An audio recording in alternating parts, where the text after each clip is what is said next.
So thank you all so much for joining us for the lunch session today to talk about the financial health of nonprofit workers. My name is Sarah Kay. I lead the philanthropy and employee community engagement programs at Prudential, and we are a global financial services company, and we're celebrating our 150th anniversary this year. Thank you. Our founder, John Dryden, started the company because he saw a societal need out there, which is that working class families didn't have the financial means to bury their loved ones. So he created our first product, which was burial insurance that cost as little as 3 cents a week. And so it was about disrupting the marketplace that didn't have trust that working class families would pay their premiums. So we're here today to talk about an issue that tends to fly under the radar. We hear a lot of conversations about the financial health of workers in general, but a lot of times it's in the for-profit space. And we're here today to talk about the nonprofit workforce.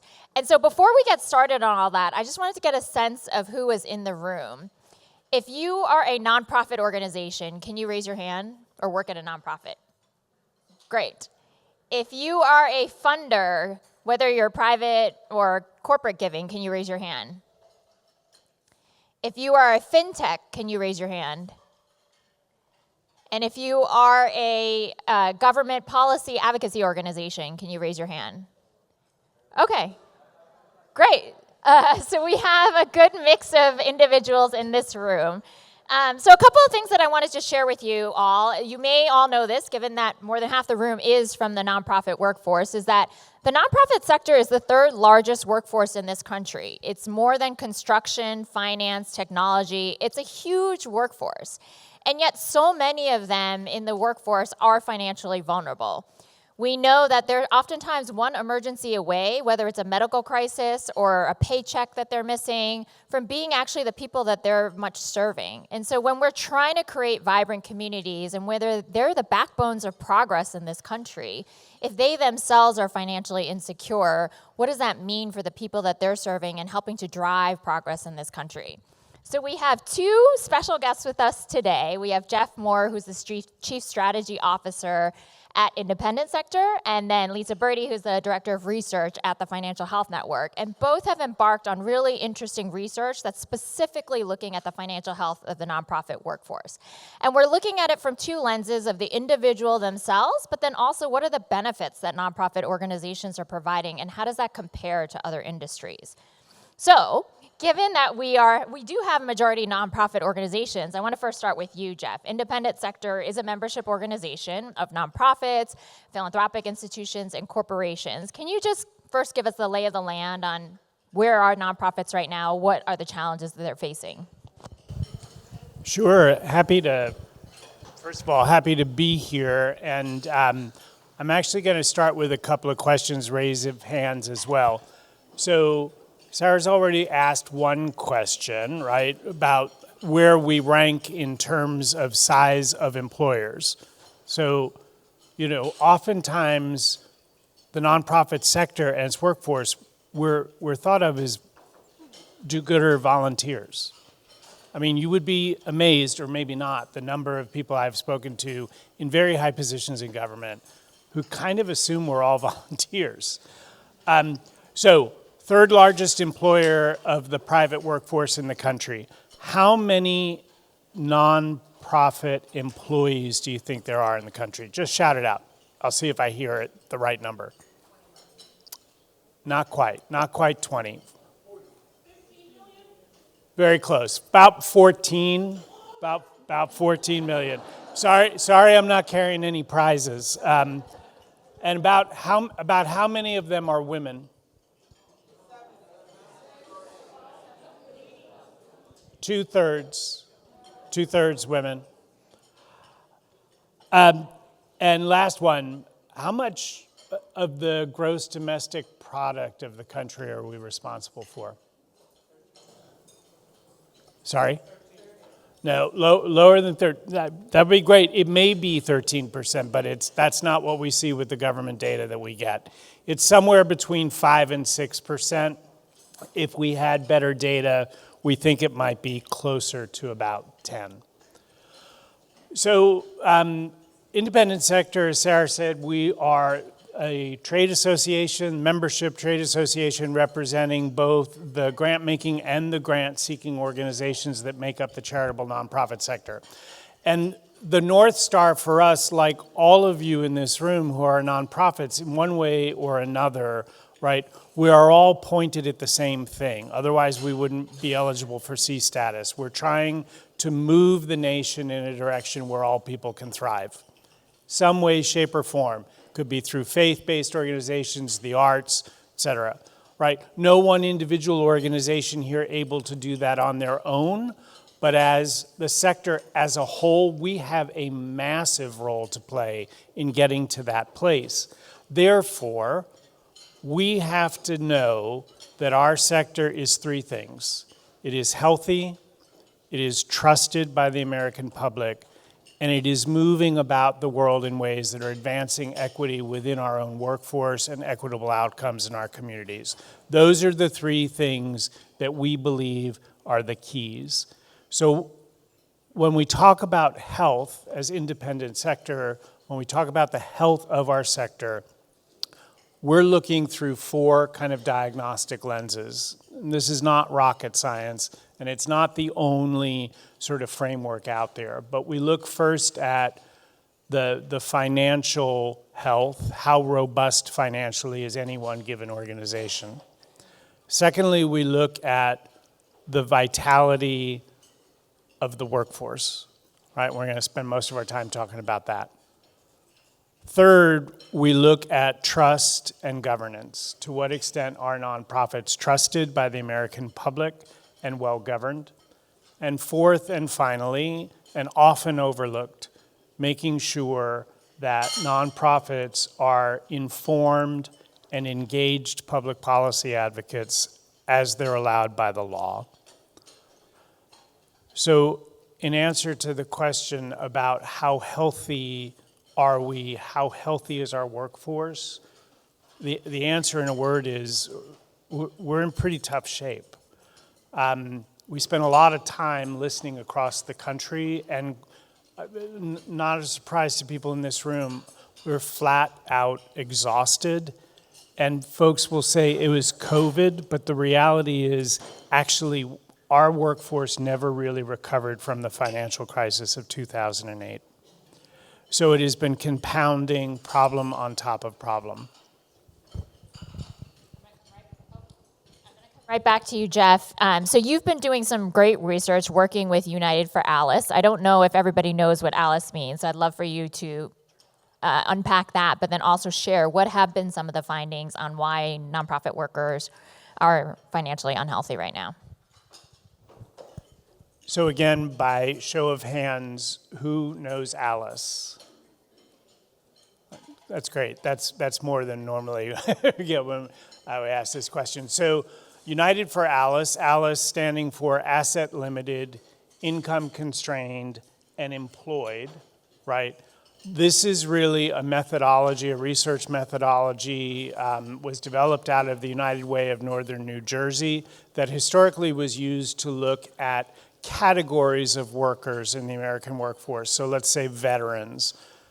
And to then begin to better understand the extent to which veterans in this case, while employed, were actually struggling to make ends meet. They're living paycheck to paycheck. They're employed. They're not below the federal poverty level, but they're barely making it. They had never used the Alice methodology to look at the whole of a sector.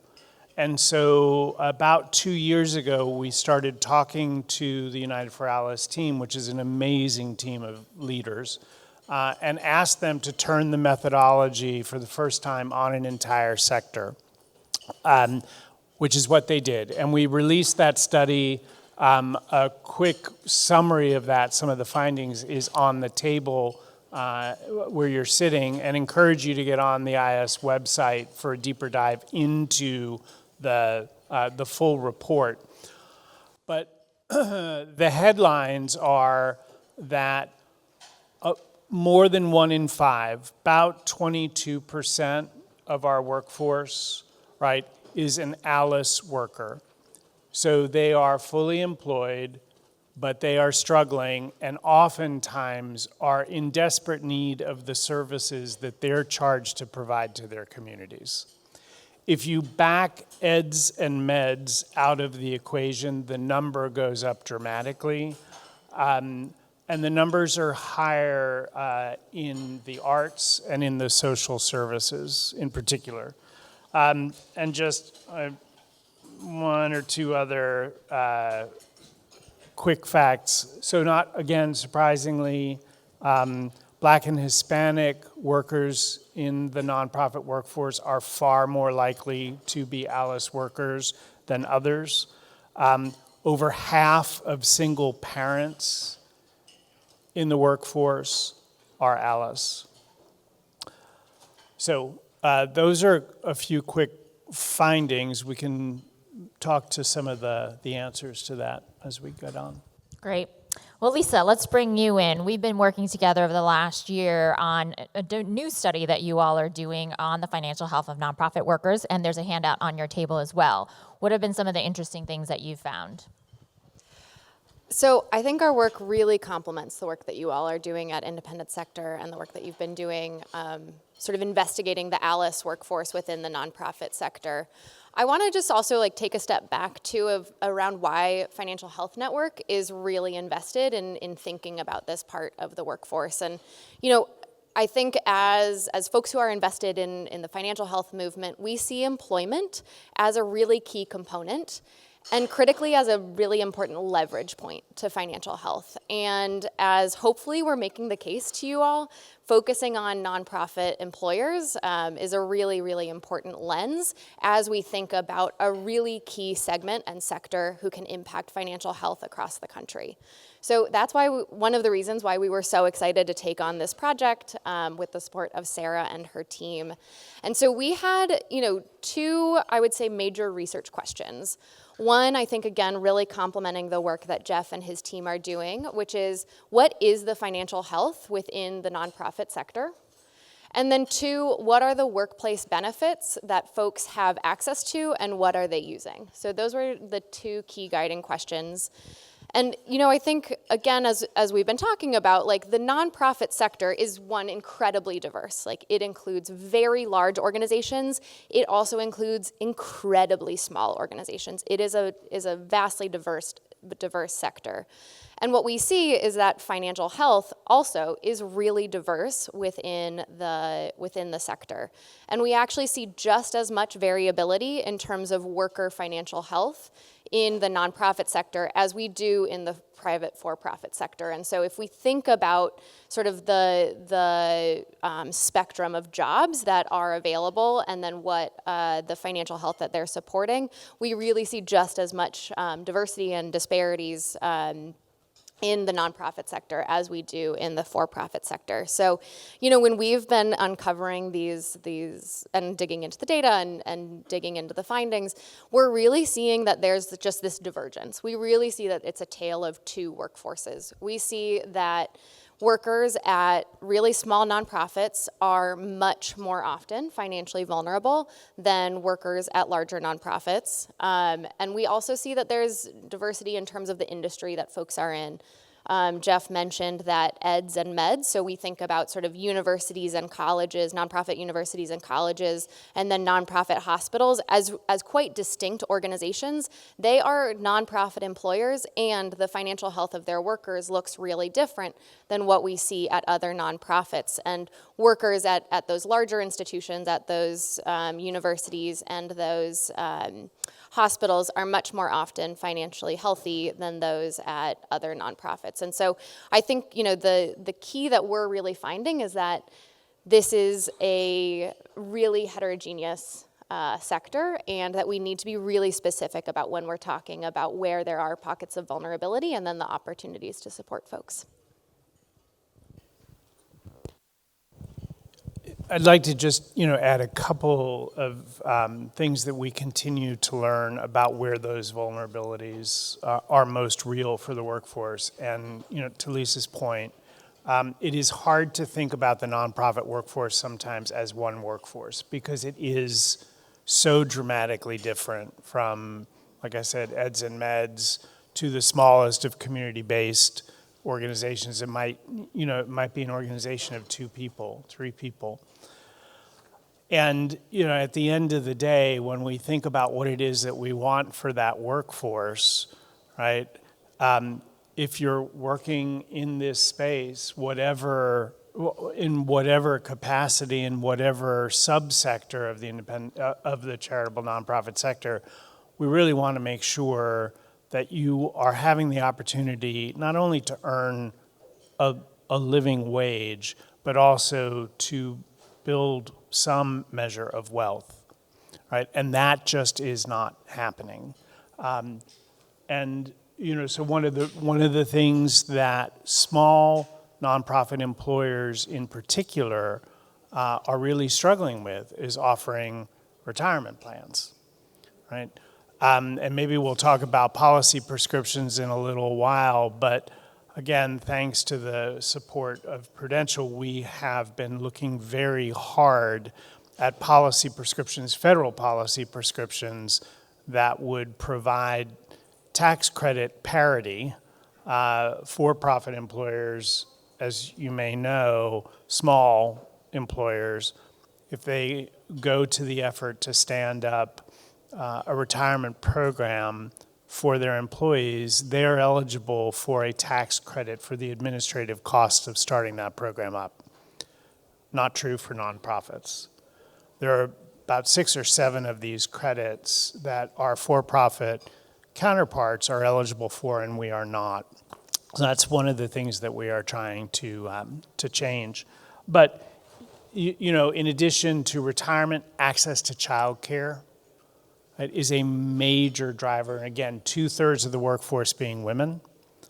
So lack of access to childcare. We found that of those below the ALICE threshold, fewer than half own their homes, right? And about 10% are without any form of health insurance. So Lisa, I'm going to turn it to you in the sense of, since we've already gotten into some of the benefits in the workplace structure, so as Jeff was talking about, these are incentives to help for-profit employers provide the benefits that are necessary, whether it's on the financial, physical, or mental health side of things that nonprofit organizations don't have the same thing. So what have you seen in the research in terms of the workplace benefits that have contributed or not contributed to the financial health of workers? I think this was a part of the research where we were really taken aback by the lack of access to workplace benefits that we saw. So, to answer our research questions, we conducted a survey with a nationally representative panel. We got about 12,000 responses, or 1,200, excuse me. That would have been a very different survey. 1,200 responses from nonprofit workers who told us about their workplace experiences. And, we saw some really big gaps in terms of workplace benefit access. So, Jeff, you started talking about retirement plans. Across all nonprofit workers, we saw that just about 69% of folks had access to a retirement plan. I spoke earlier about just the disparity that we see between large and small organizations. In organizations with a budget of less than $1 million annually, only 38% of those workers reported having access to a retirement plan. That is dramatic. I just want that to sink in. Only 38% of workers in those organizations had access to a retirement plan. Not are they participating, not are they enrolling, but did they even have access? And so we really see these really dramatic and striking gaps in terms of access. And that pattern really is true across core benefits. So vacation and personal leave, while about 3/4 of the workforce in the nonprofit sector had access to that, only about half of workers at the smallest nonprofits had access to it. Health insurance, less than half of workers at small nonprofits have access to it. Paid leave, similarly, less than half of these workers at these small nonprofits have access to the benefit. And so even in the core suite of benefits, we see really dramatic opportunities and to sort of improve that. And then, if we think about emerging benefits as well, we see even less access in those spaces. And so just want to highlight the need to really think about this more holistically. Yeah, our company just did a benefits and beyond study, and they found that 89% of employers, so it doesn't matter if they're for-profit or nonprofit, felt that they offered modern benefits, but only 59% of employees actually believe their employers did. So there's a clear disconnect, right, in terms of what employers are offering and versus what employees feel like they need. And so, in the sense of only 38% of small nonprofit organizations, there are policy innovations, like on the small business side, there are multiple employer plans that people have created so small businesses can come together and group into a state MEP plan. And so are there policy innovations like that can happen on the nonprofit side as well too, especially for those that have smaller resources? What are some of the structural changes that you can see, Jeff, from your perspective that would really help in this space for nonprofit organizations? Yeah, not surprisingly, a lot of our focus, and I think a lot of the opportunity is found in the tax code, right? Because we are privileged organizations by way of how we are treated in the tax code, but we're also disadvantaged organizations by the way in which we are treated in the tax code. So again, I do want to come back to this parity issue. I mentioned there are about 6 credits. And I won't go through all of them. I'll just name 2. Again, if you are a small nonprofit employer, less than 100 employees, and you want to do the right thing and stand up a retirement program for your employees, you do not get the same tax relief against the administrative startup costs that your for-profit counterparts do. Why do you think that is?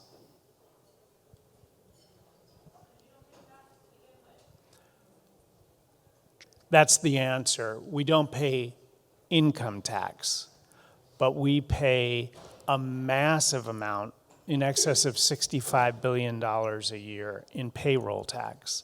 And there is, in fact, precedent, including coming out of COVID, the employee retention tax credit, where a credit structure can be applied against your payroll tax. They know how to do this. It's not precedent setting, right? So first is the retirement tax credit. The second is around childcare. Once again, if you are a for-profit employer and you make the investment to provide on-site childcare facilities or resources made available to your employees that are off-site, you get a credit. Not true for nonprofit employers, right? So these are some credits where we do think there's opportunity and there's actually appetite for changing the system, making some structural change. I didn't say at the beginning, but we started off talking about research, right? And as independent sector, we're not a research organization, but we commission a tremendous amount of research. And again, we just commissioned a piece of research because we had the support of Prudential into the economic benefits of putting these tax credits in place. But at the end of the day, research is research. It is super important to help us understand what we don't know. We only step into the research, however, if it can then actually help us lead to policy or practice change. So the last thing I would leave you with is there are people out there, and this is a very tough time in Washington right now for nonprofits, right? And we're in the middle of the tax debate, right? And the arrows are coming at our sector from all different, corners. But there are people like Senator Lankford from Oklahoma, for instance, who has been a real champion of the charitable nonprofit sector for years, and he has really latched on to this retirement tax credit parity issue. And so while we had hoped to be able to use the reconciliation process to advance legislation that he had already introduced, it doesn't look like that's going to happen on the reconciliation vehicle. But we are hopeful that the tax credit for retirement startups will actually move probably after the first of the year. We're similarly hopeful around childcare and possibly the ADA credit. Oddly enough, if you're a nonprofit and you make facility adjustments to be ADA compliant, you don't get the credit that your for-profit counterparts get. So lots of structural change that needs to, be accomplished. Those are a couple of examples. Lisa, before we turn it to the audience, I just want to give you one other opportunity to say, is there anything else that was surprising for you that's coming out of the research that you did? So I think there's a lot in the research, and I really would love every single person in this room to read it when it comes out later this summer. But one of the things that feels really resonant and relevant to this conversation, Jeff, you're mentioning the work around childcare. So in this survey that we conducted, we had 7% of our respondents mention that they had access to subsidies for childcare. A really small proportion. But of those folks that did have access to it, nearly 70% of them were actually using the benefit. And so we also see that there is opportunity to really make a difference in folks' financial lives by offering this suite of benefits. So I would just say that there's so much opportunity here. It's really rife for innovation, and I'm excited to learn from independent sector around what they're advocating for to push it forward. Can I just add one thing, on the upside potential? So we talked about the ALICE research, the national study that launched. We launched it a little more than a year and a half ago. That study is available up on the website. We just completed, and I believe is about to go up on the website, a very quick analysis. It's like a one-page fact sheet of what the economic benefit would be if we took everybody who was below the ALICE threshold in the nonprofit sector up to and just above the threshold. And so again, so I get the numbers right, it would yield, the analysis that ALICE just did for us, would yield $100 billion in economic activity in 2023 if we took that 22% up above the threshold. And at a time when the search is for revenue, right? That's what the debate is about in DC right now. It would yield about $20 billion in new tax revenue. So, I think just to put that in context, you mentioned that the nonprofit sector is about 5%, 5 to 6% of GDP. So, what did you say? It was about 100 billion. So, that's about 10%, right, of what the current contribution of the nonprofit sector is to GDP. So that's a really significant number. So I'm going to turn it to two people that are in the audience that we asked to share a few things, and then if for any questions that you might have about the research. So Justine, do I see you? Justine there, from the Neighborhood Trust. So Justine provides financial coaching to employers and individuals across the country. I'm just wondering from your perspective, what are you seeing from nonprofit employers and the employees that you're serving, and why they're utilizing Trust Plus? Sure, so can you hear me? Yes. Awesome. Well, it's great to be here. So Trust Plus is a service we provide where we sell our financial coaching to employers as an employee benefit. And the headline is that our nonprofit customers are our best customers. And of course, you can't generalize to the nonprofit sector at large because they're opting into our service, but we can compare our nonprofit customers to our for-profit customers. And so we have about 25 nonprofit customers. And we see a variety of things. First of all, the employers are highly engaged in making sure that our services are available so that the engagement rate is like a multiple of 4 compared to the percentage of employees in for-profits who are using our services. And there's sort of like active engagement to make sure that happens and a real sort of concern for the results and the impact. The other thing is that the nonprofit sector is also really interested in how the services that they provide their employees also become part of their culture and then extend to the beneficiaries of their services in general. So there's a real sort of buy-in to financial health as an employer as sort of part of their mission. So there's a real sort of job quality element. And then the other thing I will say is that what we find is that among our nonprofit customers, again, they are more progressive employers, where we see comparatively they're offering better benefits, they're encouraging their employees, and they're investing in financial coaching for greater take-up of those benefits. So I'd say there's a huge opportunity, and again, our information is probably biased because we're seeing the subset who are sort of opting into our services. And then the other thing I will note is that as of late, a lot of our clients at these nonprofit customers are reaching out to us either because they have become unemployed or because they fear that they're at risk of becoming unemployed. There's like a huge level of anxiety among this sector, and a real stress on the employer around taking care of their employees at this time. So I think there's an extra added level of challenge today. Thank you, Justine. And Kelly, do I see you? Hi, from the Financial Health Network. Given that Financial Health Network just embarked on this study, but also what are you all doing within your own organization to care for your employees? All right, this is on. Hi, everyone. Kelly Emery, I'm the Chief Operating Officer at the Financial Health Network. I've had some really good discussions with you all over the past day or two. You're probably wondering, do we walk the talk inside the Financial Health Network for our own employees? And we do. We're kind of the testing ground, quite frankly, for a lot of the work that we do, on our research team and solutions. We get to test some of these things out internally. And I'd say overall, our full compensation strategy is rooted in financial health of our employees. That's sort of a baseline for us. And about 6 to 7 years ago, we started measuring our employees' financial health.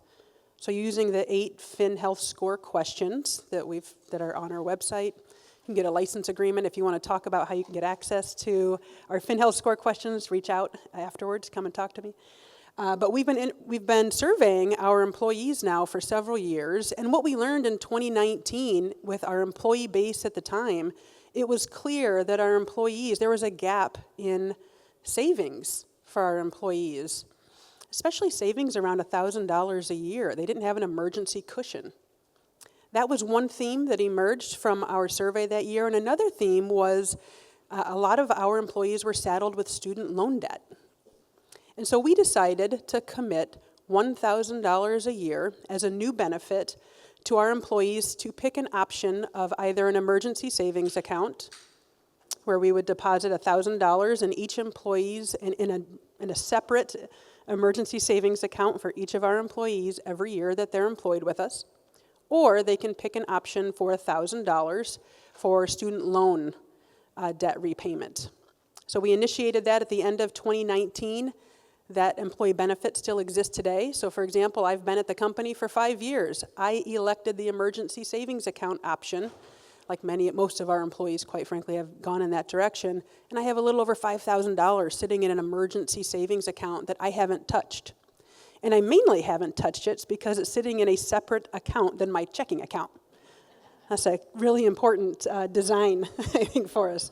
We have a separate account at Fidelity, and that's where we deposit the money every month, $83 a month that you work for us. What we've learned over the last 6 years is our employee base has shifted. 6 years ago, we had more employees in the 20s, 30s, early 40s range, and their life experience kind of comes through in the surveys that we conduct every single year.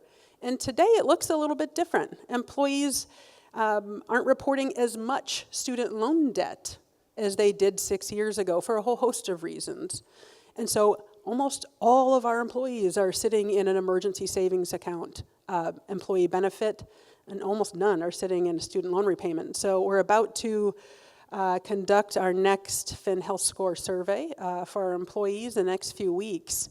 And it's going to be interesting to see what we learn, to see if we need to tailor our student loan repayment benefit into something else. But it's something that I think is important for us to measure our employee financial health every single year because our employee composition is different.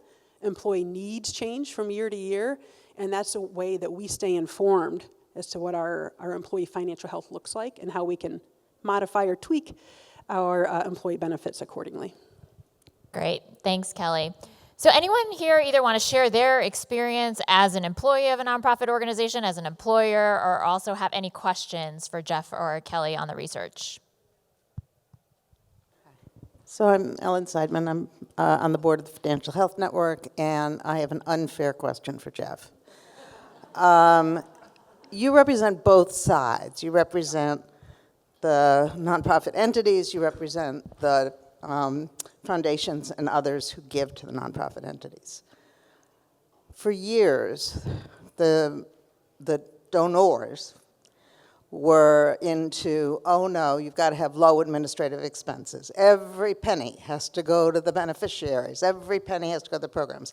How are you working with the donor side of your organization to change that both in their thinking and in things like, I've forgotten what it's called, guidepost, whatever it's called, Guide Star, all of those kinds of measurements, because as long as administrative expenses are a disfavored part of the budget, it's very hard to convince nonprofits, which are strapped anyway, to spend money on it. Yeah, absolutely. So, first of all, I would say we're one of several infrastructure organizations. I'm thinking about specifically the Council of Foundations, in particular United Philanthropy Forum, organizations with which we work very, very closely. And I would say that the advocacy work that we have been doing as infrastructure partners, of which they are members, really began to accelerate during COVID on this issue, right? And the Council of Foundations was a trailblazer, right, in getting funders basically to shift everything to general operating support to begin with. That was a very effective campaign, which we continue to press on. Independent sector, the whole overhead myth question, the overhead issue goes back decades. This is not new. And so we spend a lot of time with our donor members, both telling stories, right? Like, this is what you need to know is happening among your grantees, right? We spend a lot of time talking to those same folks about what we're learning through our ALICE research, right? And then this is not an answer to your question, but one of the things I'm honestly really very, very concerned about right now, again, given the tax debate that we're in, is, and I'm not going to get political, I promise, but I can tell you that the House-passed reconciliation bill, as it currently stands and now goes to the Senate, treats the charitable nonprofit sector, philanthropy and nonprofits alike, far more harshly than it treats anybody else. And foundations right now, private foundations, are staring down the barrel of excise taxes, right, on their net earnings, on their endowments. And so my fear is that reality, if we don't turn that off, if we don't get rid of that provision in the bill, right, it's going to put more downward pressure on grantees because they're going to be feeling a new level of pinch. So the environment we're in right now is just bad for nonprofits and for nonprofit employees. It's not just the private foundations, right? Are there corporate givers in the room? I know there are at least a couple, right? You're now potentially for the first time facing a 1% floor on your charitable giving. We're running some modeling right now to understand what that would mean. This is all about a revenue game. This is about numbers to pay for the tax cuts, right? And so now there's going to be, in the House-passed bill, a 1% floor on corporate donations, right?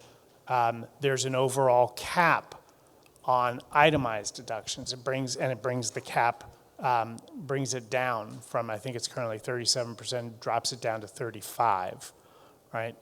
So it is a very tough environment. And it's going to continue to put more pressure on this question of overhead, right? And it is our job to keep pushing back in the other direction, in part with data.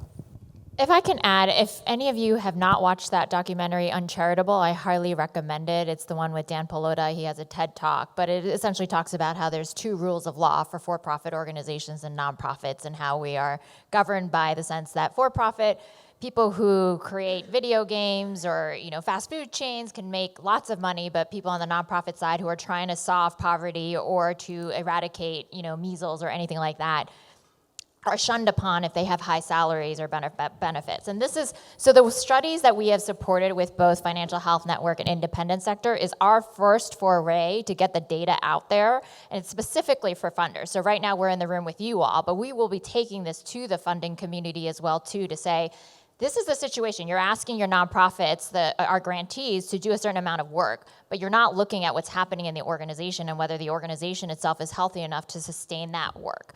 So, and to talk about that overhead conversation and really make sure that people are providing all of the right funding structures and supports in place so that organizations can continue to do the good work that they do. So I have the mic over here. Sorry. Oh.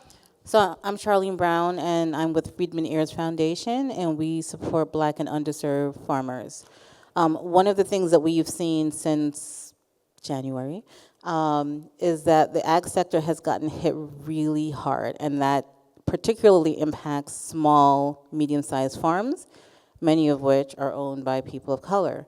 What we've seen around that is that the ecosystem, so the nonprofit organizations that are supporting these farmers, are slowly disappearing, staffs are being furloughed, and there isn't an abundance of support. So Lisa, as you were talking, I was like, let's take that 8-question survey and apply it to the organizations that are around so we can have a real visibility, because the reality is, folks, we don't produce most of our food in the US, and if these farms disappear, we're gonna have a challenge. I think we saw it during COVID, and that's just a real reality. So I just want to sort of put that out there, maybe pinch you a little bit later to sort of pick your brain, because I do feel like that level of research needs to be done, specifically as it relates to agriculture in our food system.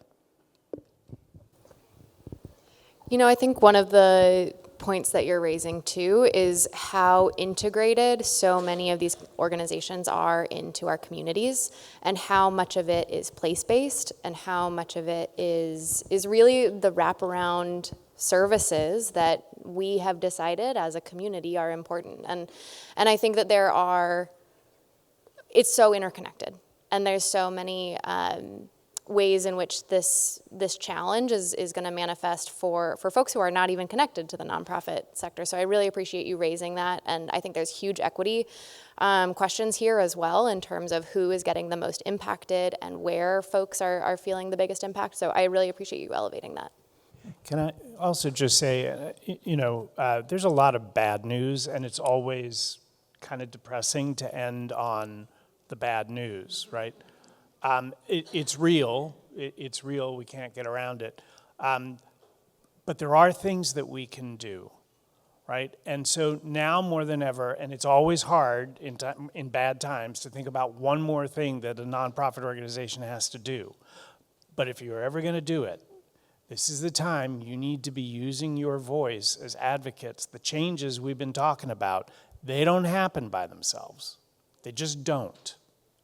They take your voices, right? So whether you are a grant-making organization, you need to make it possible for your grantees to engage, consistent with the law, right? But to engage in policy advocacy right now. If you are an operating charity, right, and whether you're seeing grants cut or you're concerned about what could happen with the private foundation excise tax, you need to be using your voice. If you're a corporation and you're suddenly looking at this 1% floor and you're wondering, what's that going to do our giving? Or what is it going to do to the small business in a rural town, you name the state, right, that suddenly is never going to give 1%. They don't come anywhere close to that threshold. What happens to the Little League uniforms?